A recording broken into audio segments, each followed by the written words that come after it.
প্রথমেই বলবো সন্দেশখালীর মা বোনেদের জন্য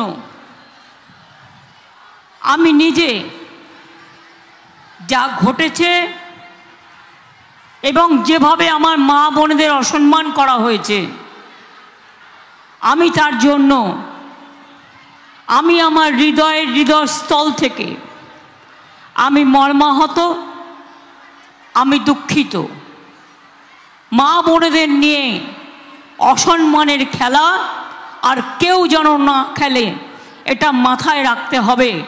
এই জিনিসগুলো বাইরে না আসলে মানুষ বুঝতেই পারতো না অ্যাকচুয়াল বিজেপি চক্রান্তটা কী করে করেছিল। আরও যে কোনো জায়গায় করতে পারে, আরও যে কোনো জায়গায় করতে পারে। কত বলবো বলুন? আর বিজেপির কাজ হচ্ছে মিথ্যে কথা বলার। মাননীয় প্রধানমন্ত্রী মহাশয়, আপনি একজনকে ফোন করছেন আর টিভি আর সবাইকে শোনাচ্ছেন পুরো শিখিয়ে দিয়ে। কজনের খোঁজ নেন? কজনের খোঁজ নেন? আপনার আমলে ভারতবর্ষে মেয়েদের ওপর সবচেয়ে বেশি অত্যাচার হয়েছে আপনার রাজ্য উত্তরপ্রদেশ।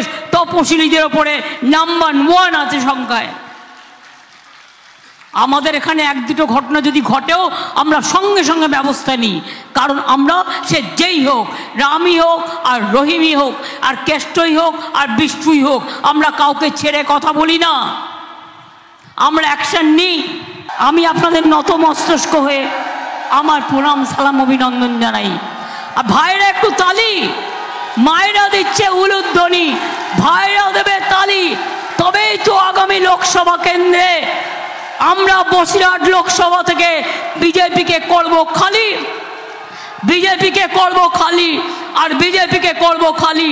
আর বসিরহাটে হাজী নুরুল যেদিন জিতবে তার কয়েকদিনের মধ্যে আমার প্রথম ভিজিট এবার সন্দেশখালী হবে। তার কারণ আমি আপনাদের দেখতে যাব।